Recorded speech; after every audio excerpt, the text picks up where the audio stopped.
सबसे पहले यदि आप लोगों ने जो हमारे विदेश सचिव हैं उनकी बात यदि सुनी हो, उन्होंने एक्सप्लेन किया, एक प्रिपेयर्ड स्पीच थी, उन्होंने प्रेस ब्रीफ के माध्यम से दी कि G7 में एक्चुअल में क्या क्या हुआ।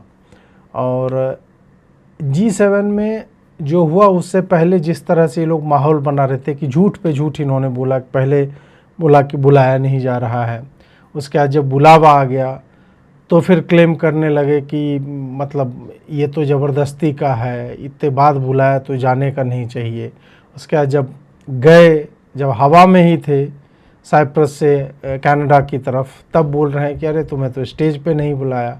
उसकी मॉर्फिंग करके फ़ोटो वोटो डाली। उसके बाद फिर से वही कि अमेरिका जो है तुमसे मिलने नहीं आया, तुम्हारे मिलने से पहले ही निकल गया, जैसे कि मतलब मोदी से कोई समस्या थी ट्रंप को और वो उधर से निकल करके भाग गया।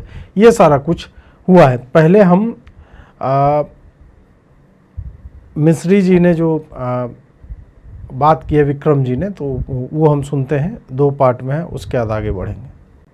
9 मई की रात को उपराष्ट्रपति वांस ने प्रधानमंत्री मोदी को फोन किया था। उपराष्ट्रपति वांस ने कहा था कि पाकिस्तान भारत पर बड़ा हमला कर सकता है। प्रधानमंत्री मोदी ने उन्हें साफ शब्दों में बताया था कि यदि ऐसा होता है तो भारत पाकिस्तान को उससे भी बड़ा जवाब देगा। 9-10 मई की रात को पाकिस्तान के हमले का भारत ने बहुत सशक्त जवाब दिया और पाकिस्तान की सेना को बहुत नुकसान पहुंचाया। उसके मिलिट्री एयर बेसिस को इनऑपरेबल बना दिया। भारत के मुंहतोड़ जवाब के कारण पाकिस्तान को भारत से सैन्य कार्रवाई रोकने का आग्रह करना पड़ा।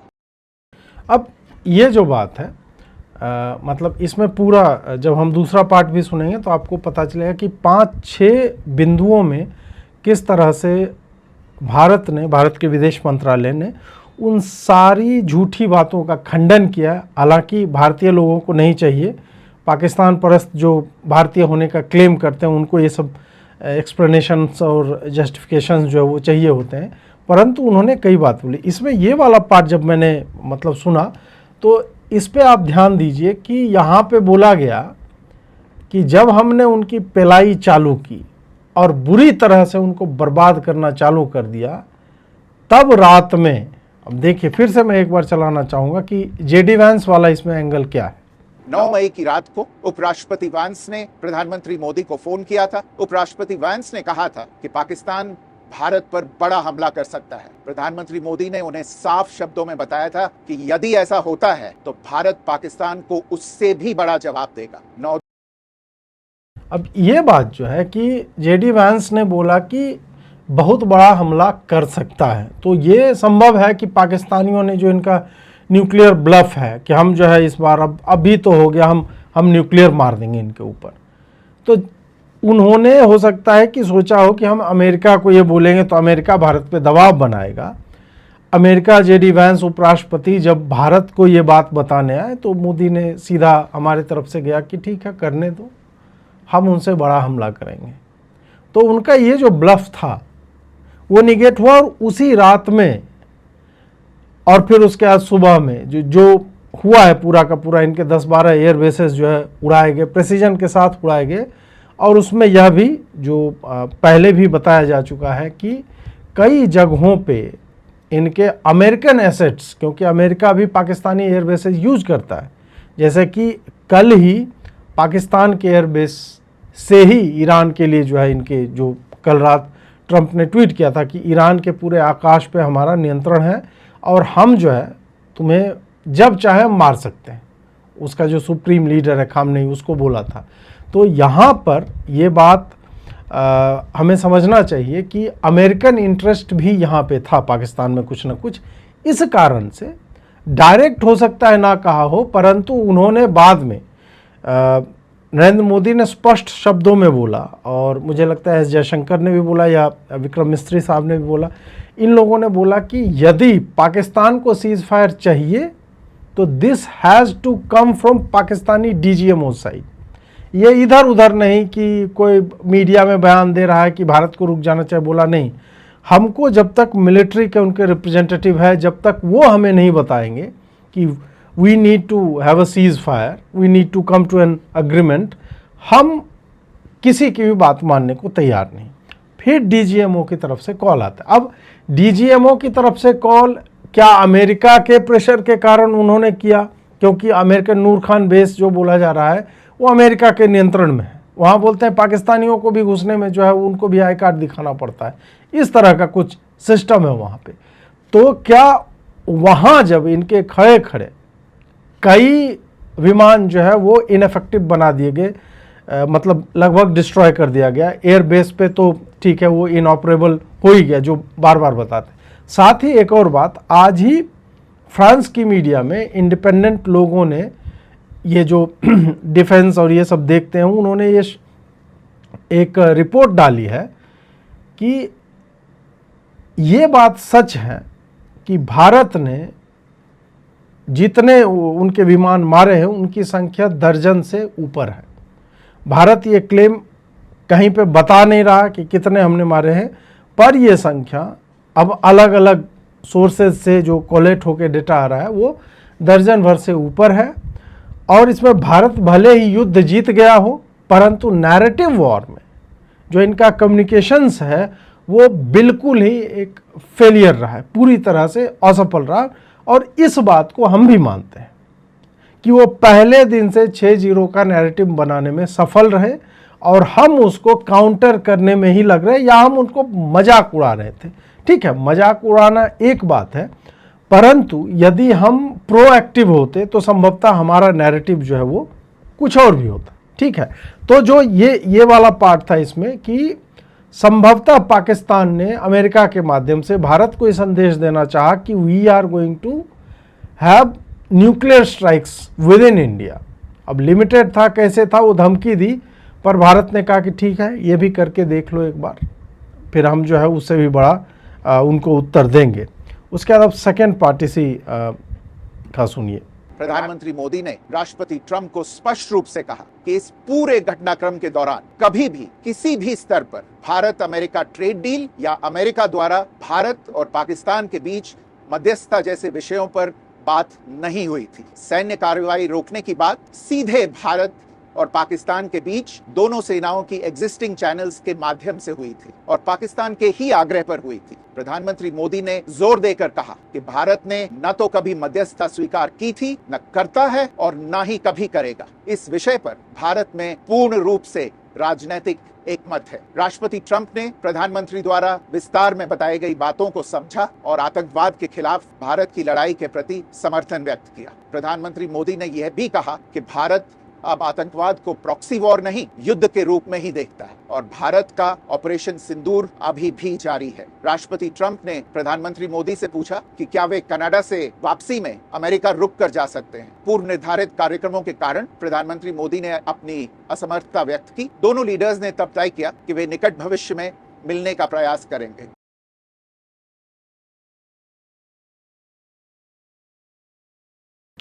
अब इसमें 5-6 बिंदु हैं जिस पे हम चर्चा करने जा रहे हैं। पहला तो ये है कि इससे पहले कि व्हाइट हाउस कुछ ओवर स्मार्टनेस दिखाए जो ये पहले कर रहे थे, अभी भारत ने पहले ही कि हमारी 35 मिनट के लगभग चर्चा हुई ट्रंप से और हमने उनसे इन विषयों पे स्पष्ट रूप से ये बातें की। जाहिर है कि ट्रंप जो है वो मानने वाला नहीं है, ट्रंप माना भी नहीं है। अभी जो लेटेस्ट एक न्यूज आया है वो ये है, आपके स्क्रीन पे है, कि ये अभी भी बोल रहा है कि भाई मैंने रुकवाया था युद्ध पाकिस्तान और इंडिया के बीच और किसी ने रिपोर्ट ही नहीं किया। मुझे पाकिस्तान से बहुत प्रेम है और मोदी बहुत ही बढ़िया आदमी है। मैंने कल उनसे बात की और हम दोनों जो है मोदी के साथ एक डील करने वाले हैं, ट्रेड डील करेंगे, लेकिन मैंने पाकिस्तान और भारत के बीच जो है युद्ध रुकवाया है।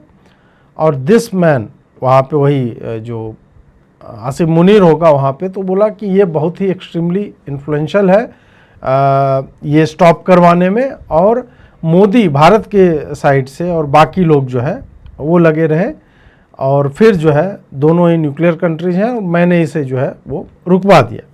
किसी ने कोई स्टोरी नहीं की इस पर, तुमने की, चलो एक ने की होगी, लेकिन देखो कि कोई जाने या ना जाने लोगों को पता है कि मैंने ये युद्ध रुकवाया है। तो अपना वो बेचारा लगा हुआ है, उससे चीन मैनेज नहीं हो रहा है, उससे यूक्रेन का भी वो रुकवा रहा था जो वहाँ पे जो बकलोली हुई ज़ेलेंस्की के साथ, ज़ेलेंस्की फिर आया, अपना वो 2 बिलियन जो है वहाँ से लेके गया है कनाडा से और वेपन्स लेकर के गया है।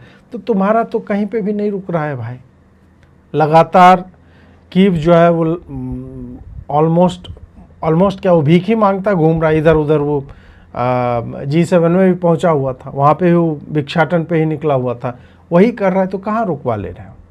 इजराइल ईरान कहाँ पे रुकवा ले रहे हो? तो 1996 से ये बात बोली जा रही है कि ईरान अब जो है न्यूक्लियर बना लेगा। ठीक है, हम समझ सकते हैं कि वो प्रयास कर रहे थे, तुमने जो उनके साइंटिस्ट को मरवाया, अटैक किया, उनके फैसिलिटीज़ में जो है वायरस डाला, ठीक है वो करो, क्योंकि तुम्हें लगता है कि ये थ्रेट है इस कारण हम कर रहे हैं। थ्रेट बहुत जगह पे थे, इराक में भी उसी तरह का एग्जिस्टेंशियल थ्रेट था, वो भी जो है वेपन्स ऑफ मास डिस्ट्रक्शन रखे हुए था, जो बाद में ट्रंप ने खुद ही मना किया। जो भी है, तो ट्रंप से पहले भारत ने ये सारा कुछ रिलीज किया और ट्रंप पतितों की तरह फिर से उसी मोड में है। और मैंने ये सुबह लिखा था कि ये शाम तक जो है ट्रंप यही करेगा। और वाइट हाउस जो हर कॉल का एक आलेख प्रस्तुत करते हैं, ड्राफ्ट रखते हैं, रीड आउट जो होता है वो लोगों के लिए, संभवतः भारत ने क्या बात की अब उसको वो संपादित करके वो रिलीज करेगा। देखते हैं क्या होता है। पर ट्रंप तो बीइंग ट्रंप उसने ये किया। अब इसमें जो दूसरी बात थी कि किसी भी प्रकार का कोई मीडिएशन नहीं था, ये ट्रंप को बोला गया। पता नहीं क्यों बोला गया। ट्रंप ने बार बार क्लेम किया, लगभग 14 बार अभी तक कर चुका है और अभी ये 15वां बार किया जो हमने आपके स्क्रीन पे दिखाया। ये सारा कुछ जो है वो 15 बार कर चुका है। फिर भी मोदी ने उसके मुंह पे बोला कि भाई तुम जो है, मतलब कोई मीडिएशन कहीं से भी नहीं था, केवल और केवल मिलिट्री दोनों तरफ की, उसके रिप्रेजेंटेटिव्स एक दूसरे से बात कर रहे थे। इसमें और कोई फॉरेन नेशन का कभी इन्वॉल्वमेंट नहीं था। और भारत कभी भी अपने द्विपक्षीय विषयों में आज तक कभी भी दूसरे से मीडिएशन मध्यस्थता की न मांग की है, न कर रहे हैं, न पहले की थी और ना ही कभी भी करेंगे। ये स्पष्ट है हमारा, ये हमारी नीति है। इसमें किसी भी राष्ट्र को जो है बिना काम का जो है वो चाचा बनने की आवश्यकता नहीं है। साथ ही ऑपरेशन सिंदूर जो है अभी भी चल रहा है। मतलब जब ये कहते हैं कि हमने वॉर रुकवा दी, तो चलो जो भी है, हमारा ऑपरेशन सिंदूर था और इनको लग रहा है वॉर रुक गया। तो ये भी भारत बार बार रीइटरेट कर रहा है कि हमारा ये स्थगित है, ऐसा नहीं है कि हमने जो है ये बंद कर दिया है। और फिर एक अंतिम बात जो थी वो बहुत ही महत्वपूर्ण है कि ट्रंप G7 में मोदी के साथ शेड्यूल था उसका कि हम बातचीत करेंगे। दो दिन का G7 था, तो उसमें से ट्रंप पहली ही रात जो G7 के मेन रिप्रेजेंटेटिव्स हैं G7 ग्रुप के, उनसे मिल करके स्टेट डिनर हुआ। उसके बाद वहाँ से निकल जाता है और भारत से नहीं मिलता है, क्योंकि मिडिल ईस्ट में सिचुएशन डेवलप हो रही थी और उस कारण से उसको वहाँ से निकलना पड़ा। अब क्या है कि ट्रंप ने ऑफ़र दिया कि मोदी आप आ जाओ ना, आप आ जाओ, बगल ही में, मतलब कनाडा और US कितनी दूर है, अब यहाँ तक आ गए, आ जाइए।